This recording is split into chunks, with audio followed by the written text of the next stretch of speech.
Welcome back to The Pretty Truth Remains. I'm your host, LaTanya, and I got a question in an email that said, what is the expected end? In our last video, we was talking about Jeremiah 29:11, which is one of the promises of God.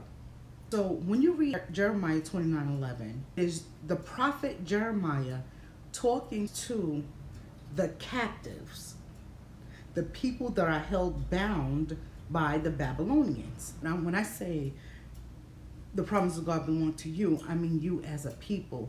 Because like I told you before, we are all connected, right? I know in today's age, we like to personalize everything, right?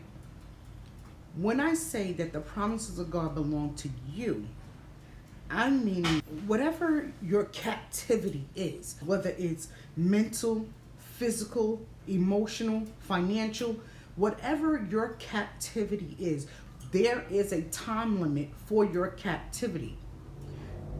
The will of God is for you to go through with praise and worship on your lips, right? No matter what you go through, there's a time limit for it. We don't know the time. God knows the time. So whenever you're going through something, whether it's mental, whether it's emotional, and you feel like, I can't take it anymore, I can't do it anymore, you know, it's time to kill myself. That's the only option that I have. God always provided exodus. He always gives you a way out. And that way out is your direct access to the Father. So you pray and you ask God to help you, to give you strength, to give you the power to endure His plan for your life. That's what you do. Because if you cut yourself off, there's a gap in the protection.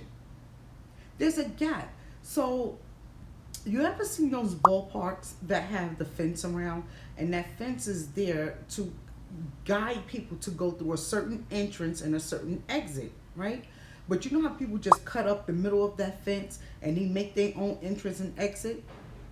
If we got watchmen standing at the door, who's going to know that there's a hole in the fence? There's a link that's broke. The enemy is able to sneak in through that link.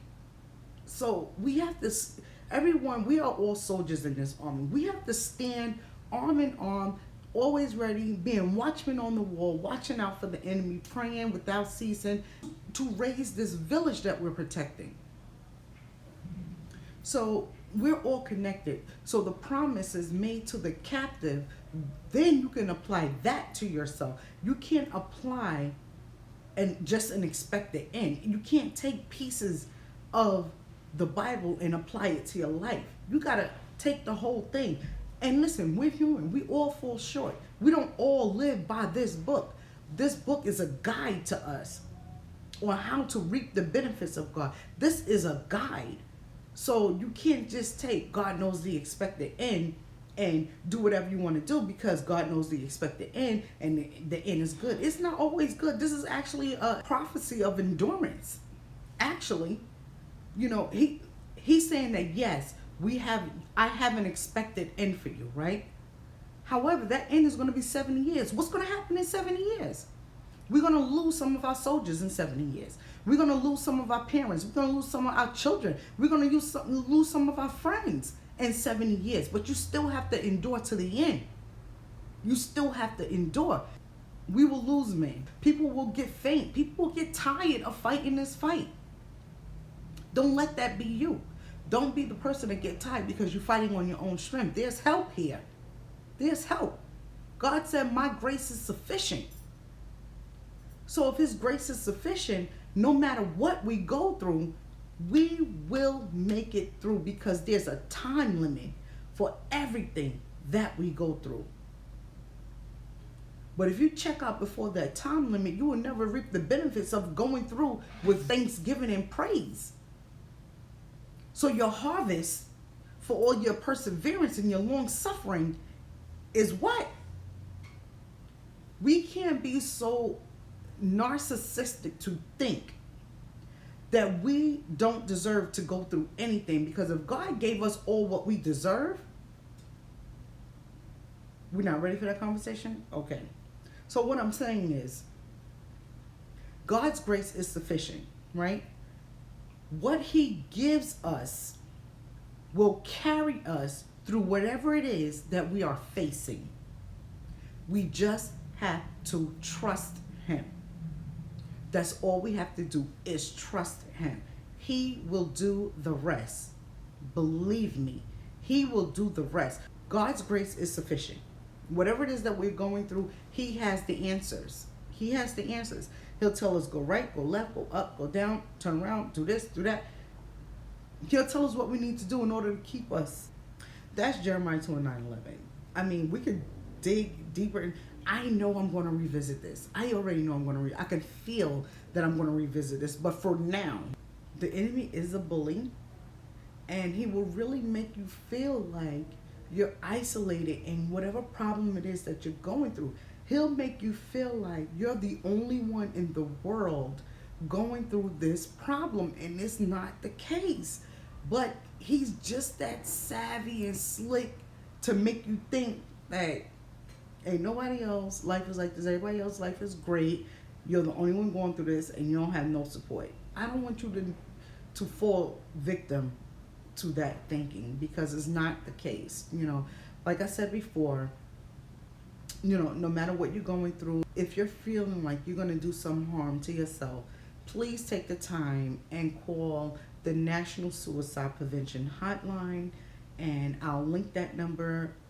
I'll put that number down in the description bar. So I want to say, for now, thank you so much for tuning in. I want to tell you that I have other videos on this topic. You can check that out in my videos. I'll be bringing you these videos every week, and hopefully you're getting something out of it. I really hope that you guys are taking the time and you're watching back my other videos, and that is really helping you.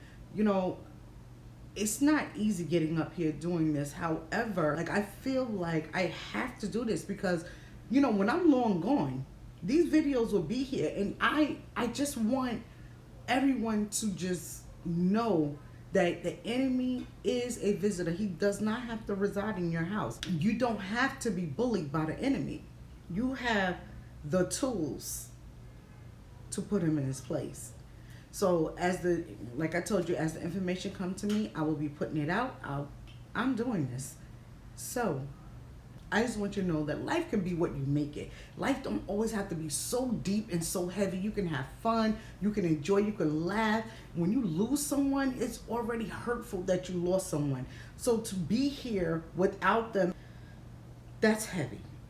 Let me tell you something. Enjoy the time that you have here on this earth. It is a gift. It is precious. You won't love them any less. It'll just get easier to cope with. And I'm telling you, you can live a full, productive, happy life, even in the face of loss. You can live a full, healthy life, and you can enjoy it, and you can be happy. And it doesn't mean that you forgot about the person that you lost. It doesn't mean that. It doesn't. So I just want to say thank you so much for tuning into this channel. And I just want to let you guys know that there's 24 hours in a day. What you do with yours is your business, but for me, I'm going to make mine count, and I hope that you're doing the same. Okay? Until next time.